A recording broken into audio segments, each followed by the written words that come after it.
all my viewers. It's my pleasure to introduce myself first. My name is TINAGGAR. I'm living in Shah Alam, Selangor, and I'm studying at SMKTSM MUDA. I'm from class 4th year. Today, I'm going to talk about a fascinating story called Charlie and the Chocolate Factory. Ta-da! Here is that book.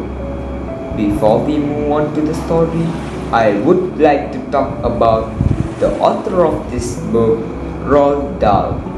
He was born on 1916 in Wales. He spent most of his life in England. His fabulously popular children's books are read by children all over the world. His better-known works include Matilda, The Witches, James and the Giant Peaches, and many more. He also known as the greatest storyteller of 20th century. Do you know, guys?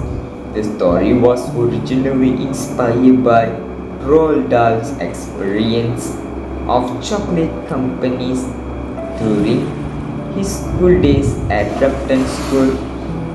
The story starts when Charlie Bucket and other 4 children find the golden ticket, are invited to tour the Willy Wonka's famous chocolate factory.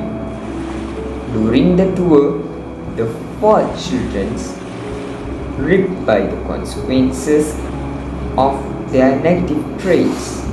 Finally, Charlie, due to his curious and kind of nature, he inherits the chocolate company as his reward.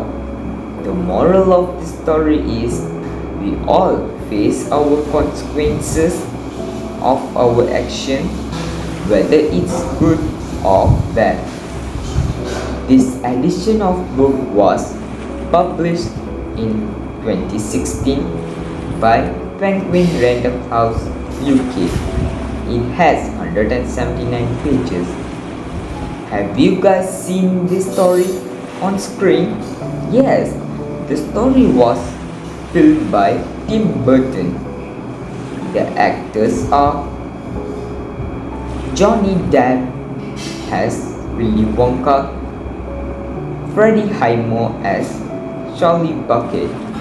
The storylines follows Charlie win the contest along with 4 other children are led by Willy Wonka to his famous chocolate factory. It was a box office success, grossing $475 million. The major difference between the book and the film is the book shows Willy Wonka flying in his elevator, picking Bucket's family and zooming into the space, but not shown in the film. Therefore, you must get this book at online platform or stores. That's for now. Thank you.